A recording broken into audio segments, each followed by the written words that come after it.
Hey, to the three people here. What's up? What's up? Allie, hey, love. Odds, hello. What's up, y'all? Y'all love the squirrels, Allie. We're the squirrels, for real. I'm going to fix my membership to that. I just haven't got to it because whenever I do it, I'm going to spend hours doing it. I already know that.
Hold on just a second, you all.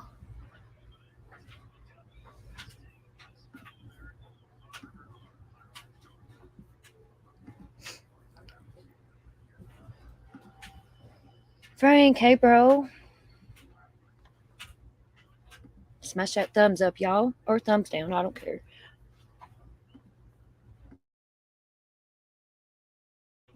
What y'all doing on this Sunday? Hey, Janice. Hey, blessings. I know I'm probably not saying your name right. Janice, Janice, or I think we've had this conversation before. Janice, right? Just like Janice, S-E instead of C-E. Am I right or wrong?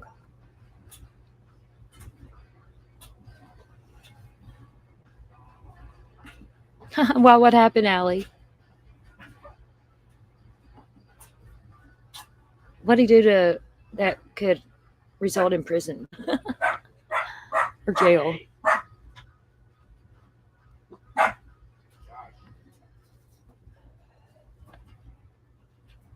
Hey, Tiff. Hey, beautiful.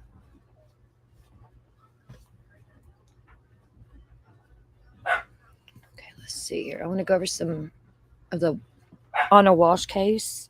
Some stuff we may have already heard, but it's just like a recap. And there's certain little thing videos and stuff I found that has stuff that we've not heard or that I've not heard.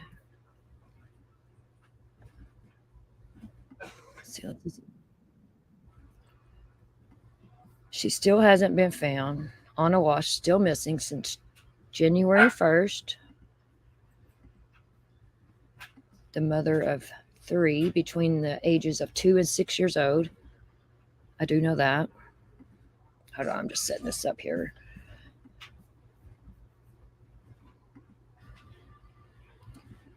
It is sad, Tiff. For me, it is. I agree.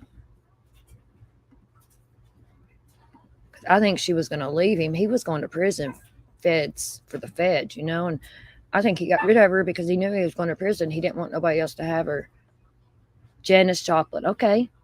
Yes, I do have a backup channel, Janice. I love Janice Joplin, by the way. Joan Jett. Tiff reminds me of a Joan Jett fan for some reason. I could see you jamming to some Joan Jett, Tiff.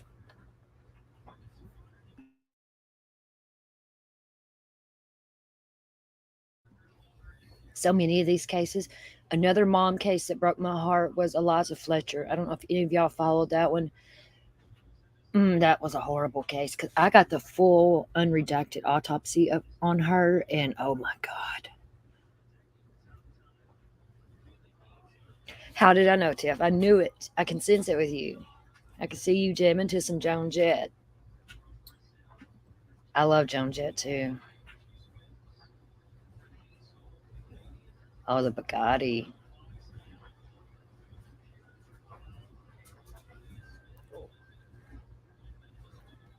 That's cool.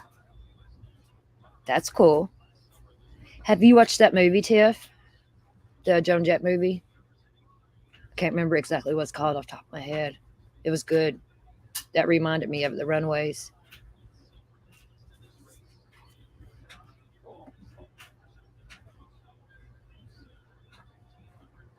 Oh, that's cool though. That is really cool. I love her.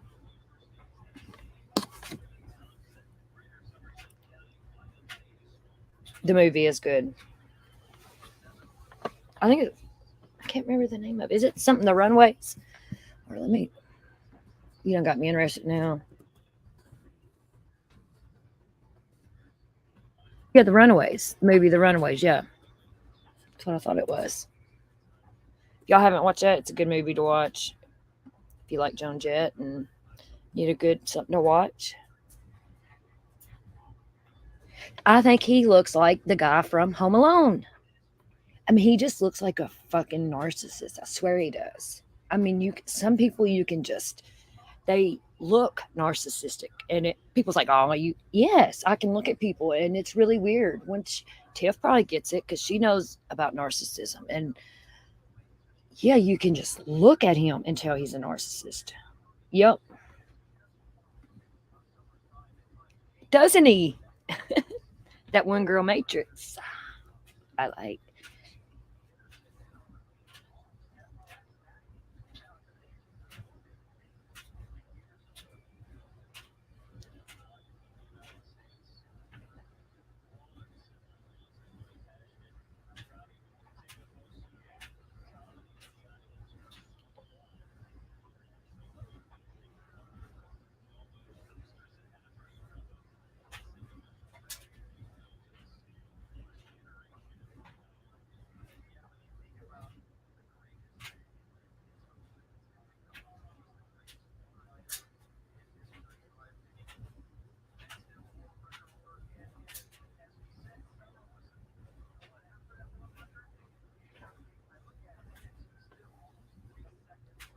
Thank you, Janice, for 7.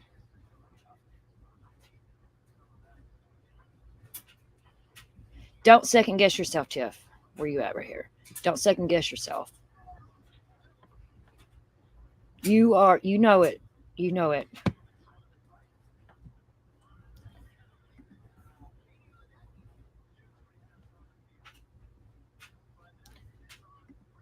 Joey Buttafuoco. I remember that.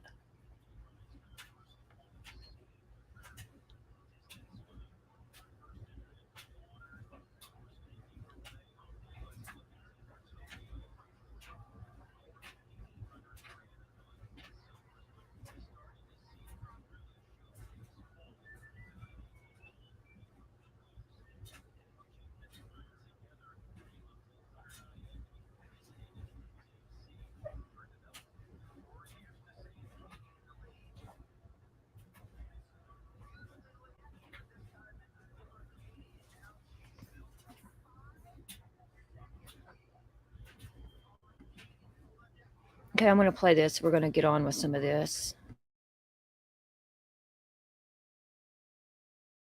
And what do you want the public to know about this case? If you look closely, when Bryan Walshe was walked from Cohasset Police Department to a car that would take him to his arraignment on Monday, he was wearing white booties. Former prosecutors say detectives likely took his shoes as evidence in this case. They have to prove that she's gone and connect her to it somehow, like that she didn't just take a walk or is visiting somebody or ran away. So they have to prove she's dead, and they have to prove that she didn't accidentally die. It's unclear if Anna Walshe will Odds, it's not been told or anything yet. I don't think if she's had an affair or not. That's not been mentioned. She's dead. And then they have to connect that to him. Linda Bucci is a former prosecutor and takes us inside the prosecutor's playbook, saying the DA's office continues to gather all kinds of evidence and will likely present that evidence to a grand jury that will attempt to show a motive on what happened to Anna. Prosecutors could bring a formal complaint to the district court for a murder charge or wait for that grand jury to formally indict Bryan Walshe, who is currently being held on high bail after being charged with misleading a police investigation. They have evidence. They might have spoken to him. He might have given them evidence. So they're on their way, but they're not there yet.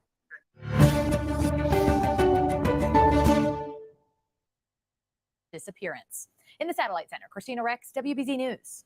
Well, this is a story with a lot of twists and turns, and we have been covering every detail in the case from the start. WBZ's Julie McDonald was the first reporter assigned to the story. Coming up, Julie and I sit down to talk about what was happening behind the scenes and where the investigation stands now.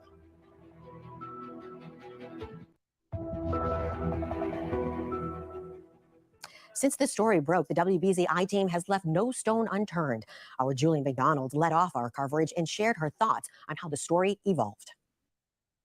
So, Julie, you were there from the very beginning. What were people telling you then? Well, we were first assigned this story. We learned from Cohasset Police about this report of a missing woman in their community Thursday, January 5th. So I got in touch with some of her friends along the South Shore, as well as her close friends in Washington, D.C., where we know that she commuted every week for work. And everyone described this beautiful, driven, caring, bright, real estate professional, devoted wife, loving mother. Everyone just had the loveliest things to say about her that Thursday afternoon. But the more that we learned about this missing person case, the more questions we had. There were just some things early on that didn't seem to add up. We know that the family had hosted a friend for New Year's Eve for dinner at their home in Cohasset. And that friend was at their house from about 8:30 at night to 1:30 in the morning. And he described a perfectly normal, happy, celebratory night. So he hugged them goodbye at 1:30 in the morning, left, and then the police were told that sometime in those next few hours, between 4 and 5 in the morning, Anna had been called for a work emergency. And as she usually did, would have caught a ride to the airport and taken a flight from Logan down to DC to respond to this work emergency. I questioned it in the beginning just because of that timeline, that you would hug a guest goodbye at 1:30 in the morning, and by 4, you'd be packing your work bag and responding to this emergency when the rest of the business world wasn't returning to work until Tuesday. No activity on her cell phone, no activity on her bank cards. The friends that I had spoken to early on described this social, accessible, someone who would snap a picture out the window of her flight as she landed in DC and post that to her Instagram story. So this just complete gone without a trace was completely unlike her. But these friends didn't find out that she hadn't been seen or heard from for 3 days after that. And did they think that was strange that no one had reported her missing during all that time? Some of the friends along the South Shore said that she had a demanding job that could be 24/7. But at the same time, she's a mother. We know that she was very devoted to these 3 very young children. And so that was off for some friends, that she wouldn't be calling to check in with the kids all day Sunday, all day Monday, all day Tuesday.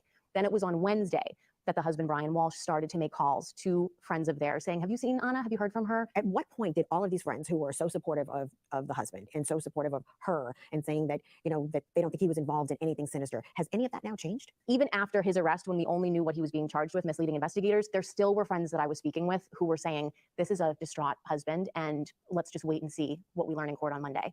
Then we wake up Monday, and the details that came out in court were chilling about some of the things that were found in their home, a knife covered with blood in the basement. We know that the husband was seen on surveillance video buying cleaning supplies at a Home Depot. What were you learning from police in those next few days? Well, police started to track him with surveillance, with EasyPass, with his phone, finding out the locations that he went to. And then they were able to get the dumpster from his mother's Swampscott condo. They brought that to a trash facility and searched it. And our sources are telling us at that point, they found trash bags with blood, a hacksaw, a hatchet, the cleaning supplies, all of it kind of showing and painting a very, very different picture than was painted very early on when she was first reported missing. I think people are wondering, okay, so what happens next? Can he be charged? And the answer is yes, even without a body, even without finding any remains. If the police are able to, and prosecutors, put together a strong circumstantial case with all of the evidence that they've been able to piece together, they certainly can still bring charges. This is one of those stories that, like, when I get home from work, you can't stop thinking about it. 2 of Anna's little boys are the same ages as my children. So you can't help but think about what children need from their mother and how frightening this has been for them. Thank you so much for sharing all of this. I know it's been a lot covering this story, and we really appreciate all your hard work. So thank you. Thank you for having me. Coming up next, a North Shore couple who rented an apartment from the Walshes shared details about their interaction with Anna just days before she disappeared. A Revere couple says they were renting an apartment from Anna and Bryan and knew her well, telling WBZ's Beth Germano they noticed changes in the couple's behavior just before she disappeared. I've done all the work here, wash and dryer for him. Mike Silva says Bryan Walshe and his wife Anna were more than landlords, but trusted friends. Bryan was very professional. He had me thinking he was an investor. He was always looking at the stock market. A contractor, Mike poured thousands of his own money into this unit in Revere. He and his fiancée Mandy had been promised by the Walshes they could buy. But it all changed with a heated conversation December 29th, when the couple realized the unit had been sold for cash to other buyers, and they said Anna's demeanor changed. It was out of character for the way that Anna was acting. She was being very protective. She was, targeting us personally and saying, like, she should have done a background check on us. She should have checked our credit. Okay. Odds, do you have an idea of what's going on? I'm going to play more, but this couple right here, okay, this condo that they live in, that they're talking about here, or whatever it is, sold for 80,000 cash. I believe it was 80,000 cash.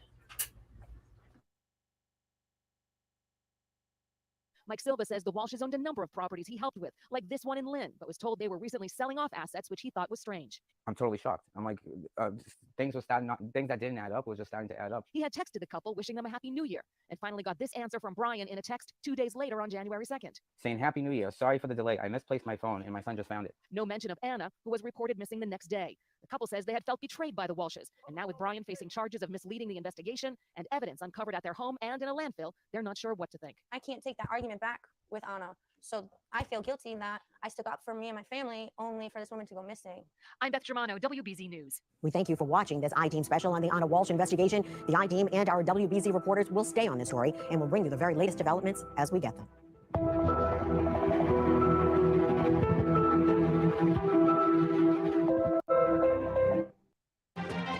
Welcome, everybody, to Law and Crime Daily.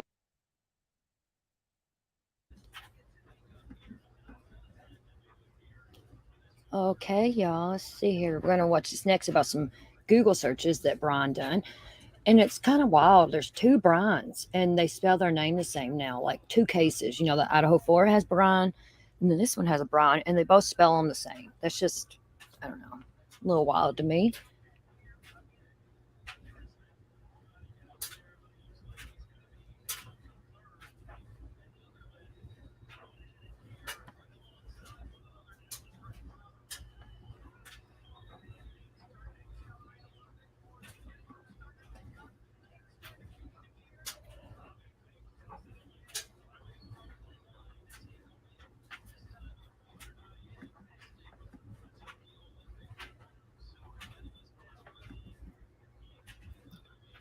Look, he was going away to federal prison for a while. To me, it sounds like she was going to sell everything and go to Serbia with her mama. That's what it sounds like to me. And I think he knew that maybe she was going to leave when he went to prison. I don't know.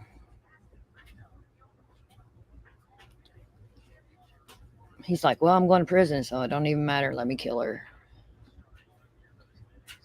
I'm Jesse Weber. Police in Massachusetts are expanding their search for a missing mother after finding some pretty chilling clues in the home that her family was renting near Boston. And during those searches, investigators reportedly found trash bags with blood, a hatchet, a hacksaw, a rug, and of course, used cleaning supplies. On Tuesday, police searched several waste and recycling facilities in southeastern Massachusetts. Anna Walshe was last seen on New Year's Day on January 3rd. She was supposed to be on a flight to her job with a real estate firm in Washington, D.C., but she never showed up, and no one has heard from her ever since. Her employer was actually the one to report her missing. Now, police arrested her husband, Bryan Walshe, on Monday, accusing him of misleading police. He was already awaiting sentencing in a federal case where he tried to sell fake Andy Warhol paintings on eBay. Walshe wasn't supposed to leave his home without permission, but police discovered that not only did he leave on January 2nd, he went to a Home Depot store and spent more than $400 in cash buying cleaning supplies. According to police, they found blood as well as a bloody knife in the basement of the home where the Walshe family was renting. And we've also learned that Walshe allegedly Googled how to dispose of a 115-pound woman's body. He's not been charged in connection with his wife's disappearance as of yet, but Walshe is being held in $500,000 bond for allegedly deceiving the cops. The Walshe's 3 children are now in the custody of the Department of Children and Family Services.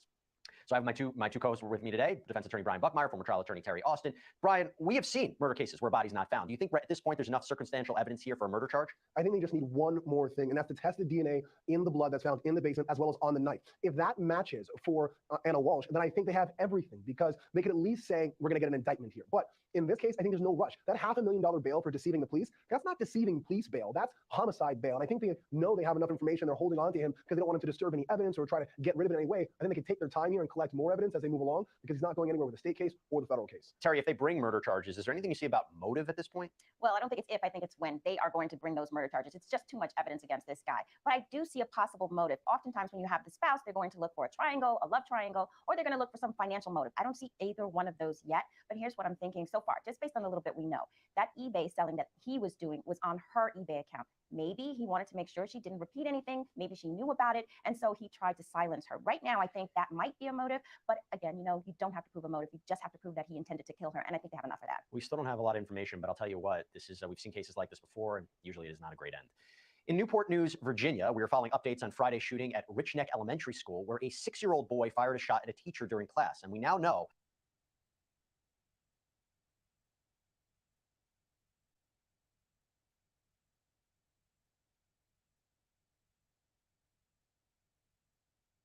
As more evidence is revealed and the couple's dark past comes to light, the hopes of finding Anna alive is fading fast. So I spoke with Anna's friends, Natasha and Pamela, as their concerns grow. Watch.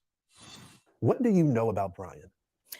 Unfortunately, not much, because every time when we would have a conversation about Bryan, it would be switched to children or brushed off. So we What do you mean brushed off? How would the conversation go?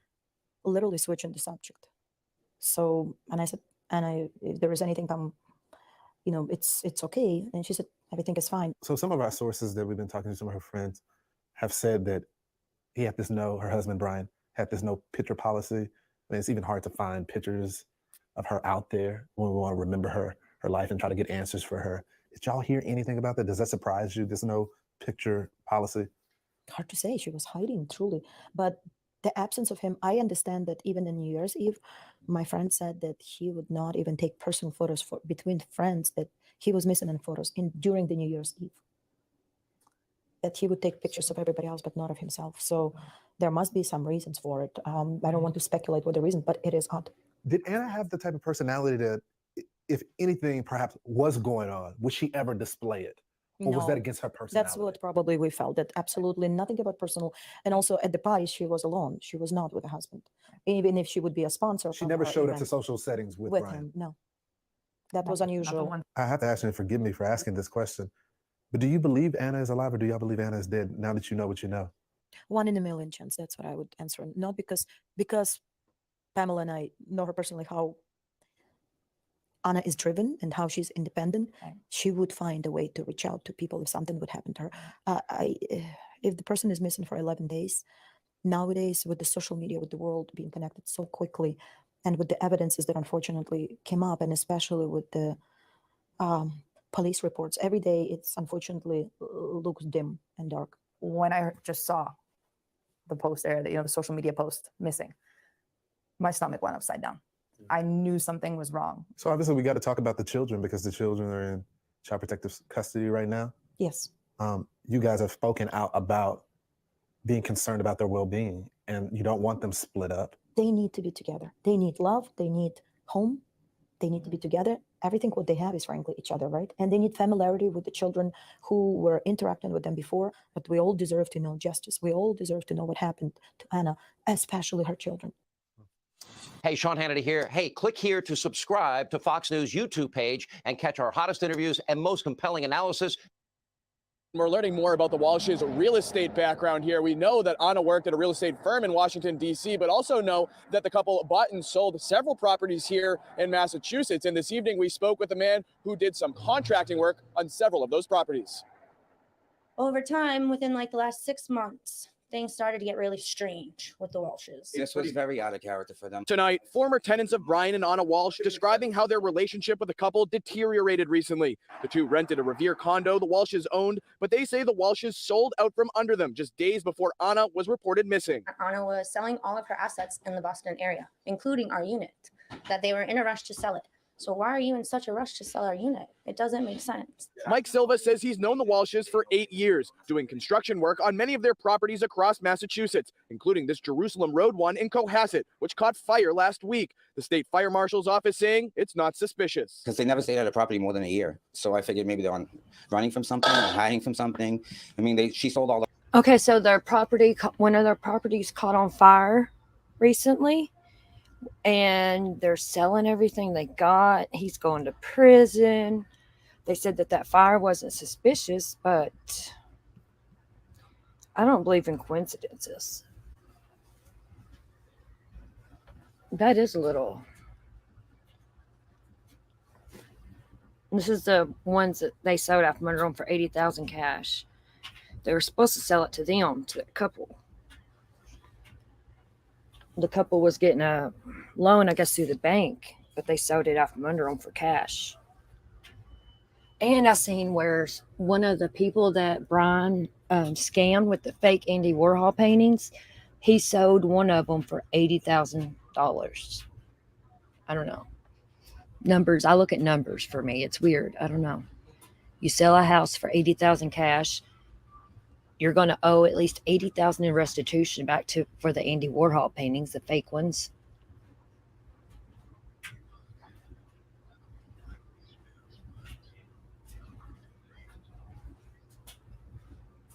I appreciate it, CB Kel. And I appreciate you being here. I've never seen you here before. Welcome. I really appreciate anybody's input on anything. We're open to everything here.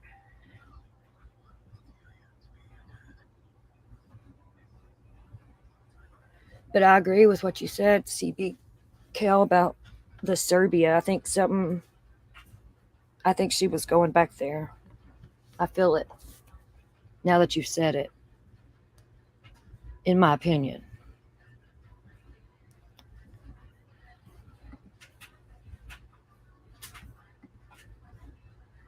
Yeah, I agree. I agree, Frank. All their properties and walked away with a lot of money. Mike Silva texting Bryan and Anna Happy New Year on January 1st.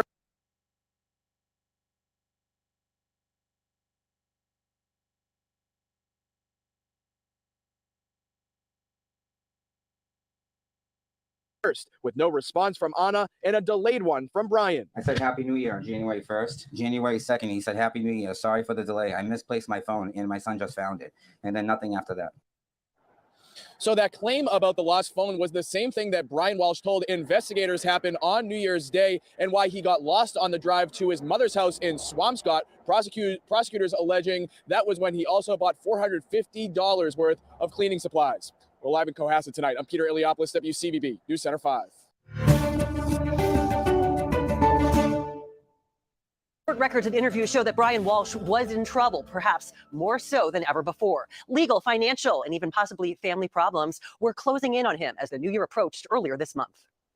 Bryan Walshe described himself as a supportive and dutiful husband and father, raising their young boys in Cohasset to allow his wife Anna to work in Washington, D.C. for a large real estate firm. But court documents in his art fraud case suggest there may have been trouble at home. Anna Walshe using the Washington, D.C. address, not Cohasset, to write to the judge in June of last year. It's a townhouse that she bought, and a friend said she had decorated bedrooms for her sons. She set up all the rooms for the boys, even though they hadn't been there yet.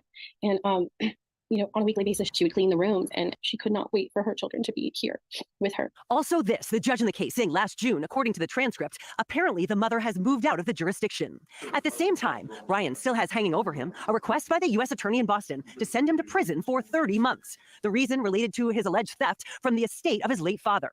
Records show that Bryan had been cut out of the will because he stole nearly $1 million from his father. But prosecutors say after his father died, Bryan went to his father's home in Hull and destroyed the will, then sold his father's art, rugs, jewelry, and a car, and was attempting to sell the home. He was not legally entitled to them, and thus likely committed fraud and embezzlement. Bryan Walshe's sentencing in the federal art fraud case is still pending. The laid over questions about his restitution and the estate fraud accusations. Karen Anderson, 5 Investigators. Police have now left the family's home after spending days here, and new clues continue to emerge tonight in this mysterious case. Video of Bryan Walshe at a Norwell juice bar the day after police say his wife Anna was last seen. Investigators say he told them about the stop, but misled them about other travels, including a $450 cash purchase of cleaning supplies at Home Depot. You can't think that someone's misleading you unless you have a sense of what the truth really is. Investigators could be getting closer to the truth. 5 Investigators has learned that the search of a trash facility on the North Shore near his mother's home uncovered a rug with blood on it, along with a hacksaw similar to this. They also say a knife and blood were found in the basement of the family's Cohasset home. If you imagine like a big jigsaw puzzle, there's lots of different pieces that have to get put into place before you can step back and see the photo and the picture that gets created. News Center 5 legal analyst Vince DeMore says gathering evidence can be painstaking. Right now, Walshe is only charged with misleading investigators. When you see that smile, you go, I didn't really know Bryan the way I thought I did. The evolution of the case has troubled friends like Rick Weber, who's known the family for years. Did I miss something? Were there signals? Did any of Bryan's behavior strike me in any way as off-key? Nothing. Investigators have also visited a trash facility near the Cape as they continue to look for clues. But as the days go by, friends of the couple are growing discouraged and disillusioned as they learn more details. This guy could have run for Congress and you would vote for him. That's how nice and charismatic he was. Now, investigators say that any items recovered at that trash facility up on the North Shore will now be tested to see if they are connected to this case. We're live in Cohasset tonight. John Atwater, WCVB News Center 5. Her disappearance has rocked the tiny seaside town the family called home and captured the attention of the world. What started as a missing persons case is turning into something potentially much more sinister. And at the center of the mystery is Anna's husband, Bryan Walshe. This week, police charge Walshe with misleading investigators. He's being held in jail on $500,000 bail. This surveillance video of Bryan is from a juice bar in Norwell. Police say he told investigators he went there on January 2nd. He also told police it was the only place that he went that day. But investigators say that was not true and uncovered video of Bryan several hours later at a nearby Home Depot buying Tyvek, tarps, buckets, drop cloths, and cleaning supplies. I-Team sources say trash taken from a dumpster at Bryan's mother's Swampscott condominium complex was searched by police at a Peabody transfer station. There, sources say investigators found trash bags containing a hacksaw, a hatchet, a rug, used cleaning supplies, and blood. All of it and the DNA now being tested at the state's crime lab. The I-Team also uncovered a police report Anna filed in Washington, D.C. before the couple was married. In that 2014 report, Anna claimed Bryan threatened to kill her and her friends over the phone. No charges were filed because Anna refused to cooperate with police. Meantime, the Walshes' 3 young children are in the custody of the state and are facing an uncertain future. Here's how it all began. As the calendar turned from 2022 to 2023, something appeared to be happening in the Walshe home. What started with a New Year's Eve celebration turned into a desperate search for Anna. This is the timeline of what we've learned so far. December 31st, New Year's Eve, Bryan Walshe and his wife Anna had dinner with their friend Jem Mutlu. There was no indication of anything other than celebrating the new year. After that celebration dinner, Walshe allegedly told police that Anna, who worked as a property manager in D.C., had a work emergency. She went to bed around 1 a.m. and planned to fly to D.C. the next morning. Friends say their Happy New Year messages were never returned. January 1st, 2023, New Year's Day. Walshe allegedly tells police he last saw his wife between 4 and 6 a.m., claiming Anna left the house in an Uber or Lyft to the airport. But police say Anna did not get a rideshare and did not board a flight to D.C. 7 a.m., police say Walshe got up to make breakfast for the couple's 3 boys. At the same time, a babysitter arrived at the Cohasset home. Walshe tells police he went to run errands and headed to CVS and Whole Foods for his mother. But prosecutors say there are no receipts or surveillance video showing Walshe at either store. January 2nd, 2023. Prosecutors say sometime after 4 p.m., Walshe, wearing a black mask and surgical gloves, is seen on surveillance video at Home Depot in Rockland. He's on surveillance at that time, purchasing about $450 worth of cleaning supplies. That would include mops, bucket, tops, T-Vex, drop cloths, as well as various kinds of tape. At the same time, Anna's cell phone pinged in the area of the Cohasset home. January 4th, 2023. Washington, D.C. co-workers notified police that Anna did not show up for work. We received simultaneous reports from her employer in Washington, D.C., as well as her husband. Walsh's lawyer says he also called friends looking for her. Good afternoon. It's Bryan Walshe. I hope all is going well. I was just reaching out to basically everybody I could. Anna hasn't been in touch for a few days. Do you know anyone that might have had contact with her? Calling everyone. So sorry to bother you. Sure, everything's fine. January 6th, 2023. Police drained the pool in the backyard and searched the woods near the Walsh's home. Later, a fire breaks out at a home on Jerusalem Road, a house formerly owned by Anna Walshe. The cause is determined to be accidental, and fire. That right there. It's for anybody, Frank, that wants to come up and talk. Nobody has to. Just in case somebody wants to. The fire of that house. I'm sorry, that's not a coincidence to me. Oh, you're painting wacky. Oh, wacky tacky. Hey, baby. That's weird. I don't know. I'm going to play another clip after this. It's longer than this. It's from the same channel. It's got this in it. I don't think it's got about the fire in it. I'm not sure. But I know it's got about like the timeline and stuff, but it's a longer version of this video that we're going to watch. Fire officials call the blaze a strange coincidence. January 8th, 2023. Police arrest Bryan Walshe, charging him with misleading investigators. Police armed with a search warrant searched the home. Blood was found in the basement area, as well as a knife, which also contains some blood. January 9th, 2023. Walshe appears in court and pleads not guilty to misleading the investigation. His attorney says he's cooperating with police. Mr. Walshe has given several interviews. We have consented to searches of his home. We have consented to searches of his property. We have consented to searches of his cell phone. Hours later, I-Team sources say investigators searching through trash taken to a transfer facility in Peabody from a dumpster at Walsh's mother's Swampscott condominium find garbage bags with a hatchet, a hacksaw, used cleaning equipment, and blood. Now at 5, we're hearing from a couple who spoke with Anna and Bryan Walshe often and noticed changes in their behavior in the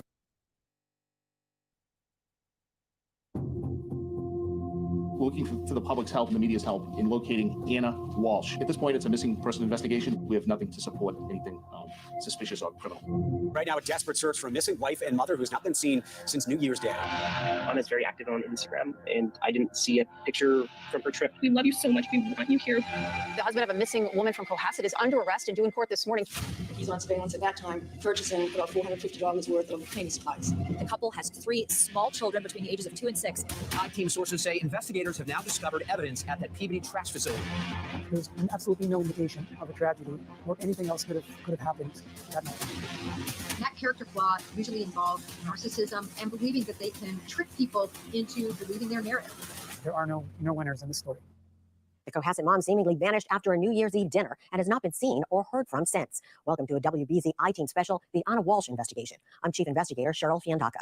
Her disappearance has rocked the tiny seaside town the family called home and captured the attention of the world. What started as a missing persons case is turning into something potentially much more sinister. And at the center of the mystery is Anna's husband, Bryan Walshe. This week, police charged Walshe with misleading investigators. He's being held in jail on $500,000 bail. This surveillance video of Bryan is from a juice bar in Norwell. Police say he told investigators he went there on January 2nd. He also told police it was the only place that he went that day. But investigators say that was not true and uncovered video of Bryan several hours later at a nearby Home Depot buying Tyvek, tarps, buckets, drop cloths, and cleaning supplies. I-Team sources say trash taken from a dumpster at Bryan's mother's Swampscott condominium complex was searched by police at a Peabody transfer station. There, sources say investigators found trash bags containing a hacksaw, a hatchet, a rug, used cleaning supplies, and blood. All of it and the DNA now being tested at the state's crime lab. The I-Team also uncovered a police report Anna filed in Washington, D.C. before the couple was married. In that 2014 report, Anna claimed Bryan threatened to kill her and her friends over the phone. No charges were filed because Anna refused to cooperate with police. Meantime, the Walshes' 3 young children are in the custody of the state and are facing an uncertain future. Here's how it all began. As the calendar turned from 2022 to 2023, something appeared to be happening in the Walshe home. What started with the New Year's Eve celebration turned into a desperate search for Anna. This is the timeline of what we've learned so far. December 31st, New Year's Eve, Bryan Walshe and his wife Anna had dinner with their friend Jem Mutlu. There was no indication of anything other than celebrating the new year. After that celebration dinner, Walshe allegedly told police that Anna, who worked as a property manager in D.C., had a work emergency. She went to bed around 1 a.m. and planned to fly to D.C. the next morning. Friends say their Happy New Year messages were never returned. January 1st. Allie Cough Drop is Jennifer Coffindaffer. Frank loves her. Left to the airport. But police say Anna did not get a rideshare and did not board a flight to D.C. 7 a.m., police say Walshe got up to make breakfast for the couple's 3 boys. At the same time, a babysitter arrived at the Cohasset home. Walshe tells police he went to run errands and headed to CVS and Whole Foods for his mother. But prosecutors say there are no receipts or surveillance video showing Walshe at either store. January 2nd, 2023. Prosecutors say sometime after 4 p.m., Walshe, wearing a black mask and surgical gloves, is seen on surveillance video at Home Depot in Rockland. He's on surveillance at that time, purchasing about $450 worth. Hey, Fairy Floss. Good morning, love. I love Jennifer Coffindaffer, too. Frank does, too. Same time, Anna's cell phone pinged in the area of the Cohasset home, January 4th, 2023. Washington, D.C. co-workers notified police that Anna did not show up for work. We received simultaneous reports from her employer in Washington, D.C., as well as her husband. Walsh's lawyer says he also called friends looking for her. Good afternoon, it's Bryan Walshe. I hope all is going well. I was just reaching out to basically everybody I could. Anna hasn't been in touch for a few days. You know anyone that might have had contact with her? Calling everyone. So sorry to bother you. Sure, everything's fine. January 6th, 2023. Police drained the pool in the backyard and searched the woods near the Walshes' home. Later, a fire breaks out at a home on Jerusalem Road, a house formerly owned by Anna Walshe. The cause is determined to be accidental, and fire officials call the blaze a strange coincidence. January 8th, 2023, police arrest Bryan Walshe, charging him with misleading investigators. Police armed with a search warrant searched the home. Blood was found in the basement area, as well as a knife, which also contains some blood. January 9th, 2023. Walshe appears in court and pleads not guilty to misleading the investigation. His attorney says he's cooperating with police. Mr. Walshe has given several interviews. We have consented to searches of his home. We have consented to searches of his property. We have consented to searches of his cell phone. Hours later, I-Team sources say investigators searching through trash taken to a transfer facility in Peabody from a dumpster at Walsh's mother's Swampscott condominium find garbage bags with a hatchet, a hacksaw, used cleaning equipment, and blood. Those disturbing details stunned a close family friend. Jem Mutlu says he had dinner with a couple the night before Anna's disappearance. In a WBZ exclusive, Anna's former boss broke down in tears, talking to WBZ's Julie McDonald about the last time he saw her and their friendship. She became my right arm, and we became matters and problems and things to deal with, right? That just always is. But the fact that they hadn't, they had been living in separate homes, she was commuting back and forth, she wasn't seeing the children as often as she would have liked. I mean, she loved everybody. She definitely loved her children dearly. And so it was festive. She was texting with friends, and, she was sitting next to me at the bar stool and at their kitchen. There was absolutely no indication that any modicum of a tragedy of disappearance or anything else could have happened that night. When Bryan was taken into custody, were you baffled, or you had feared this? Did you have any feelings before Sunday, or? I did. Yeah, I did. I went to, I actually, I was in shock, and I was in shock, but it didn't hit me right away. And I said, Anna's missing. She said she said that she had a work emergency that morning and then had left off. I think he said that she left in an Uber, or that she was supposed to leave in an Uber. But in any case, I said, have you called other people? Have you called the police? Like, this could be serious, and just make sure that the police know. Thursday morning, Bryan and I were talking, and he said that the Cohasset police may be calling me, the detective, but I didn't wait. I called them. Again, both Anna and Bryan have been individually and together very impactful on my life. A part of me had this suspicion all along that there may have been foul play, and that somehow just the story wasn't adding up. My biggest fear had shifted towards the children. Believe it or not, I still have a modicum of hope that somehow, I think you got it. While some friends were worried and emotional about Anna, others were raising questions about Bryan's family history. WBZ uncovered court records with accusations that Bryan stole money from his father. Our Chris Tanaka has an exclusive interview with a friend who says the relationship between Bryan and his father was strained, and it was all because of money. To protect his identity, we aren't showing his face and have altered his voice. Bryan was not like other young people. He was always dressed in our money, in penny loafers. When he was like 13, I never saw him in dungarees. He just wanted the finest things in life. Trouble in the Walshe family may have been hard to detect, but it was there. Court documents claim Bryan stole $1 million from his father. The family friend we spoke to said it caused a massive falling out, and the two did not speak for more than a decade. This is a kid who never gave his father an ounce of teenage angst. He didn't smoke, he didn't drink, he didn't do drugs. He was very close, and he was very respectful to his father. He was charming, and when he did this, it like stabbed his dad in the heart. Court documents also show Bryan's father, Thomas Walshe, the late head of neurology at Brigham and Women's Hospital, cut Bryan out of his will before his death in 2018. There was indeed a will, and there were specified inheritors, and Bryan was not one of them. Bryan is accused of destroying the will, appointing himself a personal representative of the estate, then liquidating more than $100,000 from his dad's bank accounts. The family friend also noted Bryan's 2021 conviction on fraud, where he stole a friend's Andy Warhol paintings and sold them, as well as fake versions of them. He was not trustworthy. He did things that were shameful and horrible to someone he really cared about, but I never saw him raise his voice. There are more damning claims in those court documents. For example, at one point, Walshe even tried to sell off his father's home in Hull. Chris Tanaka, WBZ News. The I-Team is also learning more about that federal art fraud case. Bryan pleaded guilty to those charges in 2021. Since then, he has been on home confinement, awaiting sentencing. WBZ's Christina Rex talked to the art dealer he's accused of scamming. These are the fake Andy Warhol paintings that Bryan Walshe sold a California art dealer as real for $80,000 back in 2016.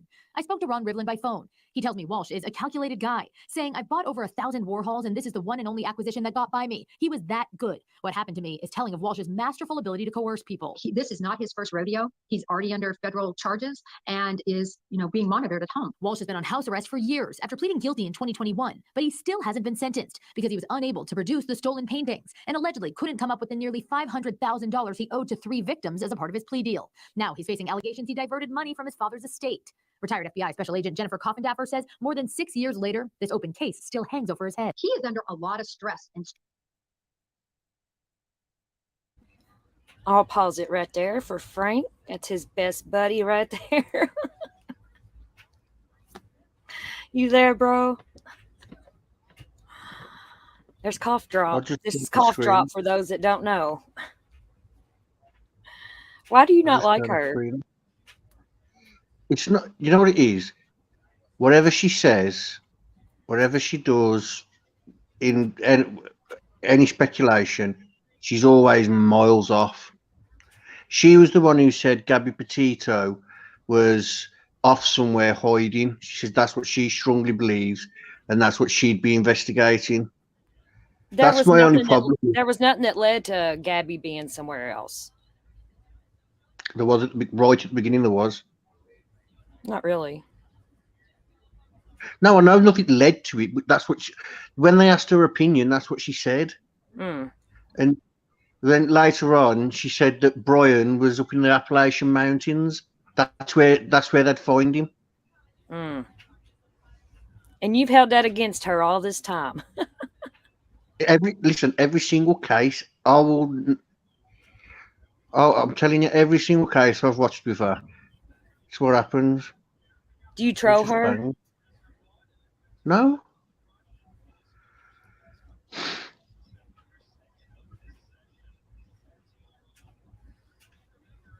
Trying to read these comments. They're talking about that Bryan dude. What's up with these creepy Bryans? Yeah. And the creeps. Do you know you said what? You said he looked at all. Yes. Do you know? You said he looks like the one out of Home Alone. I think he looks like both of them.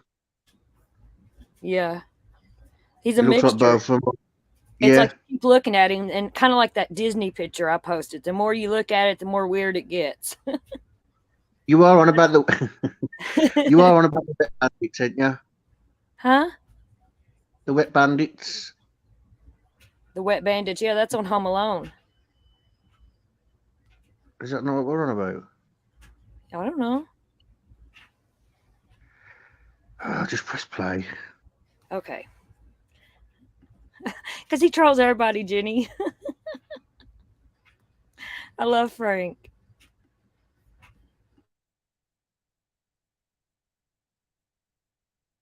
And strain and pressure. He's facing these charges. He's facing significant jail time, prison time, I should say.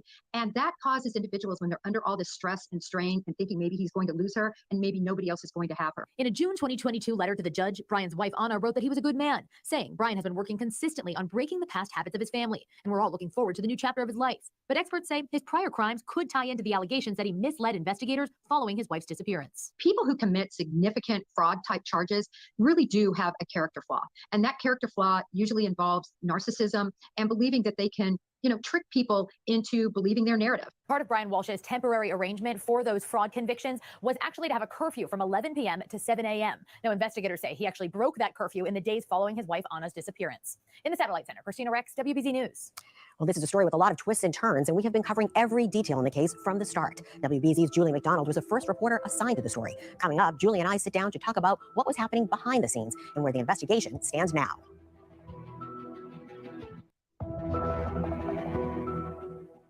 Since the story broke, the WBZ I-Team has left no stone unturned. Our Julie McDonald led off our coverage and shared her thoughts on how the story evolved. So, Julie, you were there from the very beginning. What were people telling you then? Well, we were first assigned the story. We learned from Cohasset Police about this report of a missing woman in their community Thursday, January 5th. So I got in touch with some of her friends along the South Shore, as well as her close friends in Washington, D.C., where we know that she commuted every week for work.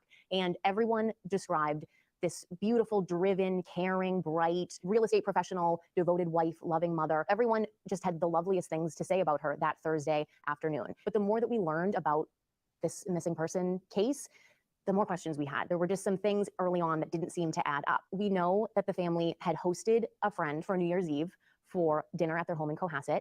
And that friend was at their house from about 8:30 at night to 1:30 in the morning. And he described a perfectly normal, happy, celebratory night. So he hugged them goodbye at 1:30 in the morning, left, and then the police were told that sometime in those next few hours, between 4 and 5 in the morning, Anna had been called for a work emergency. And as she usually did, would have caught a ride to the airport and taken a flight from Logan down to DC to respond to this work emergency. I questioned it in the beginning just because of that timeline, that you would hug a guest goodbye at 1:30 in the morning, and by 4, you'd be packing your work bag and responding to this emergency when the rest of the business world wasn't returning to work until Tuesday. No activity on her cell phone, no activity on her bank cards. The friends that I had spoken to early on described this social, accessible, someone who would snap a picture out the window of her flight as she landed in DC and post that to her Instagram story. So this just complete gone without a trace was completely unlike her. But these friends didn't find out that she hadn't been seen or heard from for 3 days after that. And did they think that was strange that no one had reported her missing during all that time? Some of the friends along the South Shore said that she had a demanding job that could be 24/7, but at the same time, she's a mother. We know that she was very devoted to these 3 very young children, and so that was off for some friends, that she wouldn't be calling to check in with the kids all day Sunday, all day Monday, all day Tuesday. Then it was on Wednesday that the husband, Bryan Walshe, started to make calls to friends of theirs saying, have you seen Anna? Have you heard from her? At what point did all of these friends who were so supportive of the husband and so supportive of her and saying that, that they don't think he was involved in anything sinister, has any of that now changed? Even after his arrest, when we only knew what he was being charged with, misleading investigators, there still were friends that I was speaking with who were saying, this is a distraught husband, and let's just wait and see what we learn in court on Monday. Then we wake up Monday, and the details that came out in court were chilling about some of the things that were found in their home: a knife covered with blood in the basement. We know that the husband was seen on surveillance video buying cleaning supplies at a Home Depot. What were you learning from police in those next few days? Well, police started to track him with surveillance, with Easy Pass, with his phone, finding out the locations that he went to, and then they were able to get the dumpster from his mother's Swampscott condo. They brought that to a trash facility and searched it. And our sources are telling us at that point they found trash bags with blood, a hacksaw, a hatchet, the cleaning supplies, all of it kind of showing and painting a very, very different picture than was painted very early on when she was first reported missing. I think people are wondering, okay, so what happens next? Can he be charged? And the answer is yes, even without a body, even without finding any remains. If the police are able to, and prosecutors, put together a strong circumstantial case with all of the evidence that they've been able to piece together, they certainly can still bring charges. This is one of those stories that, like, when I get home from work, you can't stop thinking about it. 2 of Anna's little boys are the same ages as my children, so you can't help but think about what children need from their mother and how frightening this has been for them. Thank you so much for sharing all of this. I know it's been a lot covering this story, and we really appreciate all your hard work, so thank you. Thank you for having me. Coming up next, a North Shore couple who rented an apartment from the Walshes shared details about their interaction with Anna just days before she disappeared.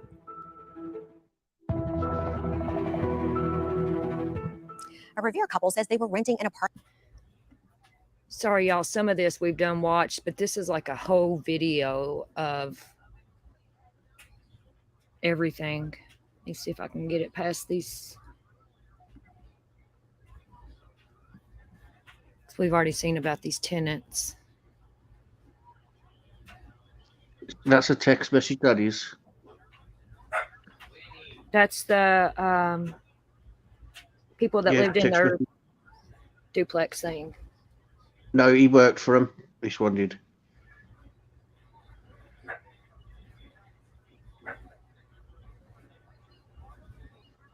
That's funny, Allie, in her tinfoil hat.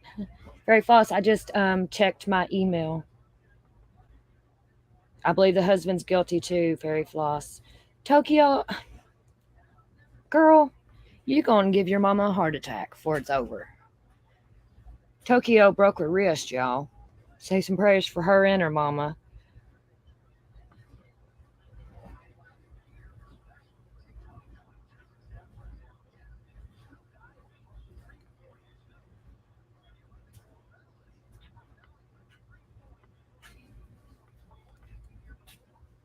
Hold on, I'm reading chat.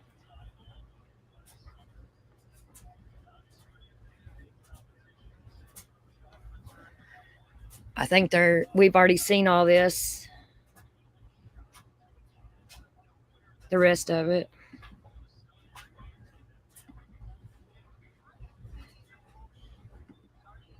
Let me see here. We'll finish this one out.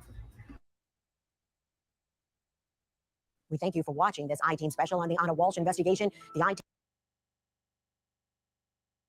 Records and interviews show that Bryan Walshe was in trouble, perhaps more so than ever before. Legal, financial, and even possibly family problems were closing in on him as the new year approached earlier this month.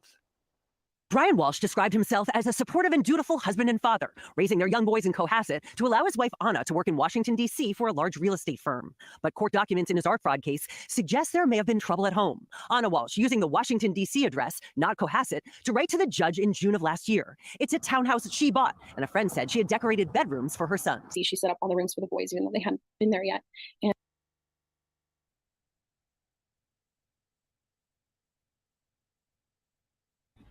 I think we've already watched that one. There is this one on Mark Garagos. I don't know if y'all know who Mark Garagos is. Do y'all know who Mark Garagos is? Anybody? No. Do you, Frank? No, never He's heard of him. he was Scott Peterson's attorney. He's No, like never a heard of him. Hollywood attorney. Yeah, he's Yeah. I can't remember. There's several famous people that he's represented, but I know he represented Scott Peterson because I was onto that case. Yeah, you heard the name. Yeah, that's what I was saying. Some people hear about Mark Garricos because if you've been in true crime, you've probably heard the name. But he is a famous attorney. And we're going to play, and that'll be the end of what I'm going to play. If anybody else has anything they want me to play, you can just let me know. We bring in Mark Garricos, a trial lawyer who's represented.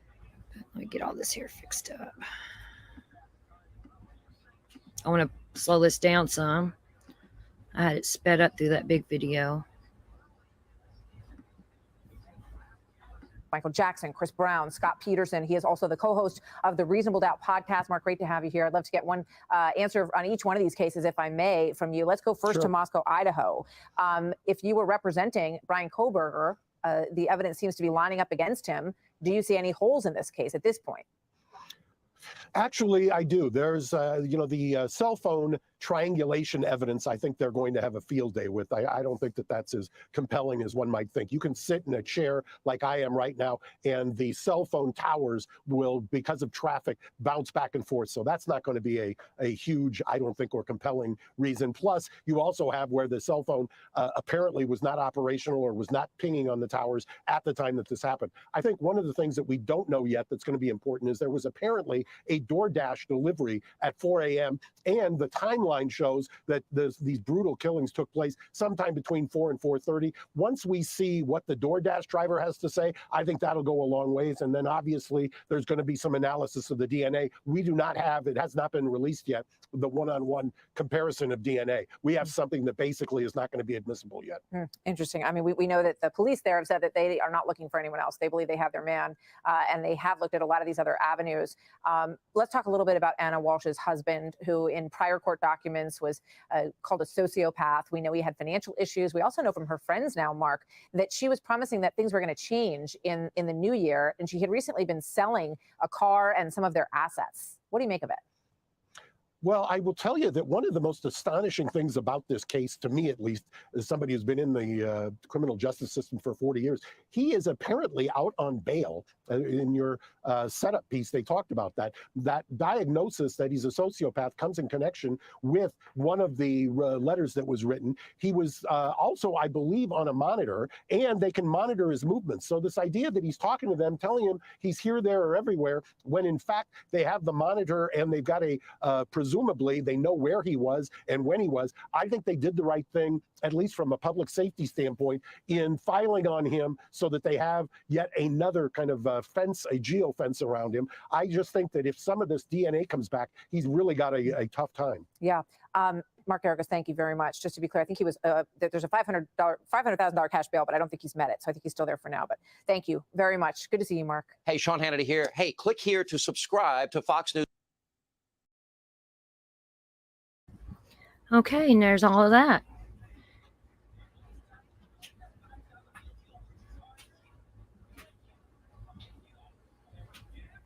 Just reading chat. See here.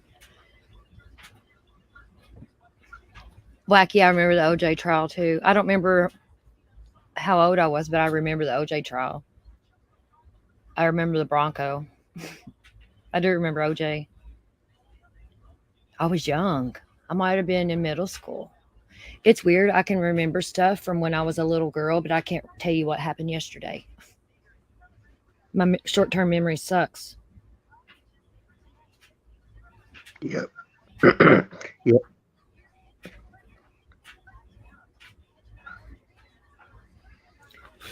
Joe was convinced it was the husband, but now I've heard the possibility of the Gone Girl thing. I'm swaying towards that, like.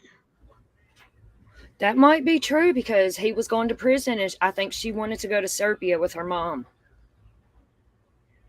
and her Does kid. happen a lot. You know what I mean? It does happen a lot. Not normally like a murder case. Normally, You know, they just get up and go, don't they? I don't know. It sounds like she wanted him gone. Yeah. I think she was going to go back home with her mama.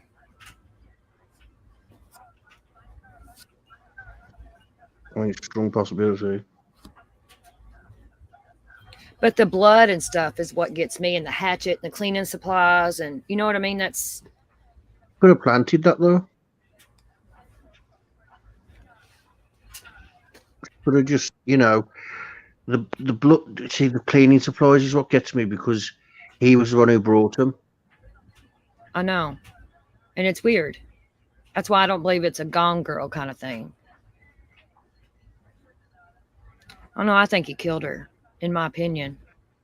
Unless he was clean, because his mom, something about his mom's ill, and he looks after his mom, like he's a carer for his mom. So could the cleaning products be that? Like he was there, but again, why would you be buying cleaning Come products? on, Frank. There was a mop. There was a tarp. Why do you need a tarp to clean your house? I don't know. I Maybe mean, I his don't mom know. had an accident. Do you know what I mean? Maybe because no one's actually heard from his mom since. Did you know that? She's ill. I don't know. I don't know. I either think she went to Serbia and she's still alive, or he offed her. I'm leaning. I don't know. I'm torn. I really am torn now, since the Serbia.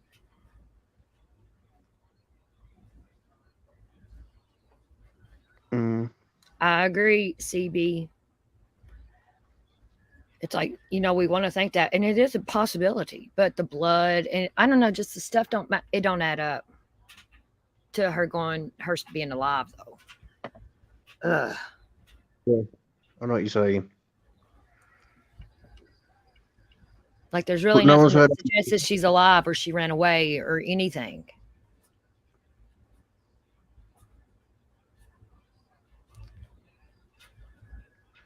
And he really had nothing to lose, He really didn't, because he was gone. He was going to the pen. Yeah, but only for a couple of months, 30 months. He could do that. Well, not on his head, he couldn't, but do you know what I mean? I think she was leaving him. I think she had it in her plan. She was leaving him. She was selling everything.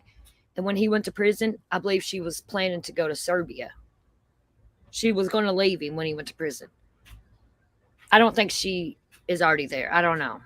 I think she's deceased, in my opinion. I'm hoping that she went to Serbia and is alive, but I don't think so. But what of his mom? They've been trying to contact his mom via, journalists have, and none of them got hold of her.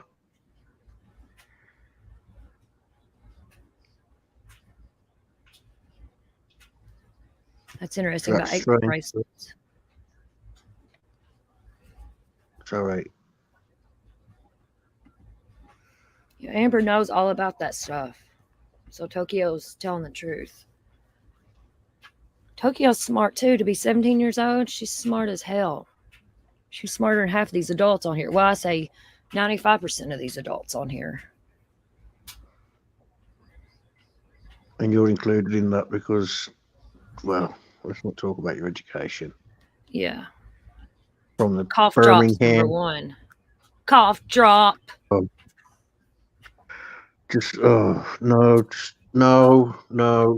You love there's a cough reason drop, don't you? There's a reason she's a former FBI agent. Because she's old. No, because she did a bit in those. Like, no, thank you. See, I started watching her from Duty Ron. I like when she goes on Duty Ron. But that's a different story.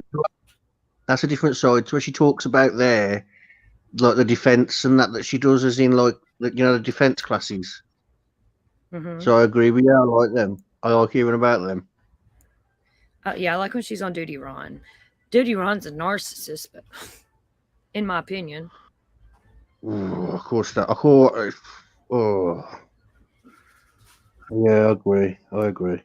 Yeah, he is. He's If he's not a narcissist, he's got some narcissistic traits. And I like Duty Ron. I'm not dogging him, but he does have some narcissistic traits, in my opinion, allegedly. He likes the fame, and you know what I mean? And I don't know. He's just a little narcissistic. But I like him. I do like him. He's smart. And he gets the good people on his channel. You know what I mean? And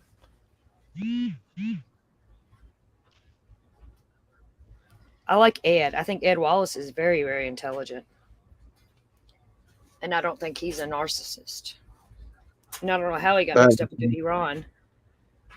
You see, I was watching on the West Boys case with Duty Ron. The other day. I had nothing to do, so I put it on to see if there was any updates.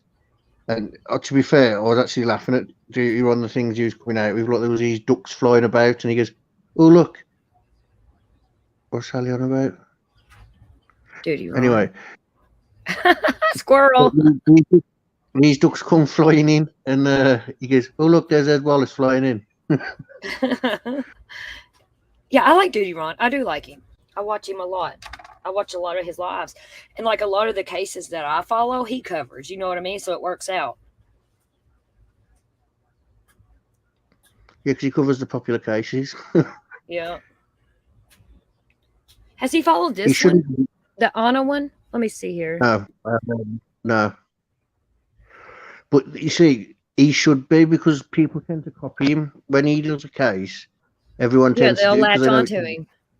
Yeah. Kind of like with Cassie Carley. I seen that in that case. There was a time when he really started. good with it. There was a time when he started just doing the cases that I was tweeting out on Twitter. So I stopped tweeting him.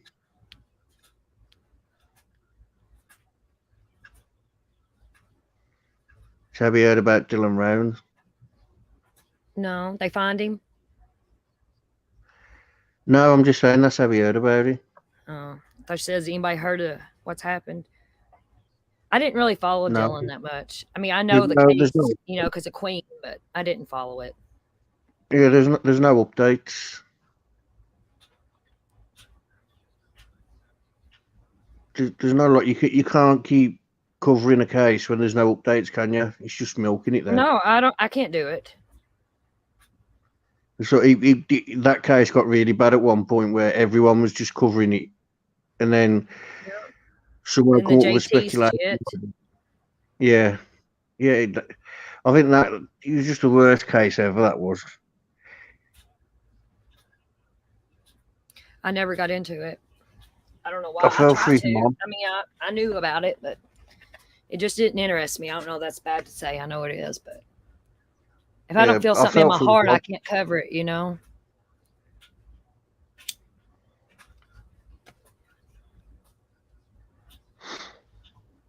It was sad for his mum, because his mum's there trying to get out there and get as much information out, and you had one.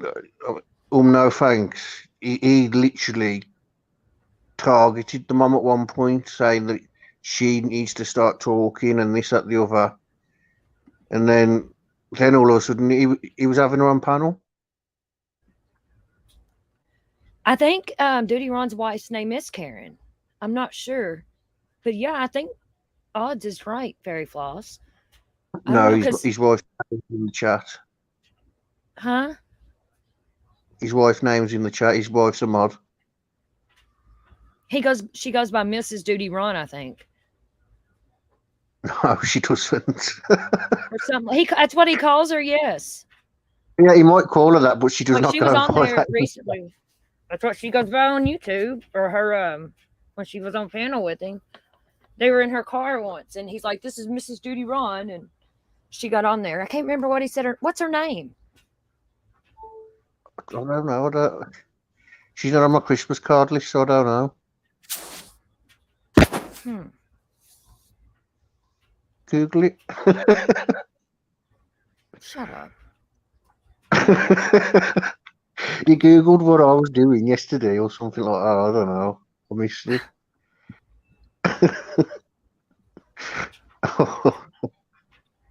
Hey, do y'all want to end this live and start a new one so we can just chit chat?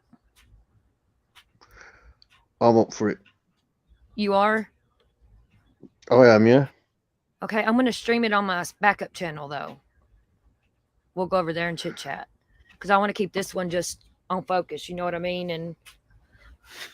But I want to chit chat too. Hold on, let me set up a live so we can share the link here. Hang on. Around about 5 days, depending on who you use. It could be 2 days, but it could be up to 5 days, depending on who you use. That's going off what I was looking at, sending things to the US, so that's going off that. It also depends on our postman, because oh my lord.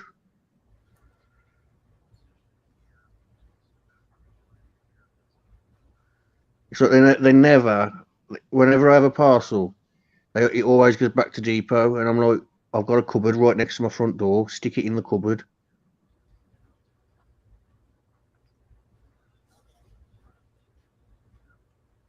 Right, you want to end this one then, yeah? Hold on, I'm setting up a live so we can post the link here. Because some people might not be subbed to my backup channel yet. What, you going live straight away? Yeah. Oh, I might as well stay up then. I know I ain't going to leave. Well, we'll have to leave Oh, no. the studio. Yeah, I was going to say I got to leave and go back in now. See, what time is it? 4:11. I'll set it for 4:20. How about that? I'm not going to say the time because it's actually offensive. No, it means it fired up. I got the squirrel with the bong on there. You got what?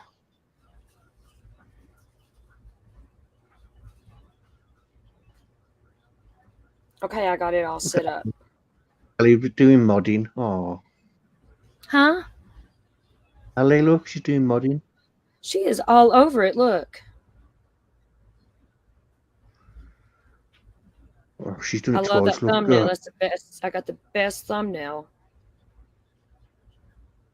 Thumbnail. Yeah. Oh, what about on your second live? Yeah.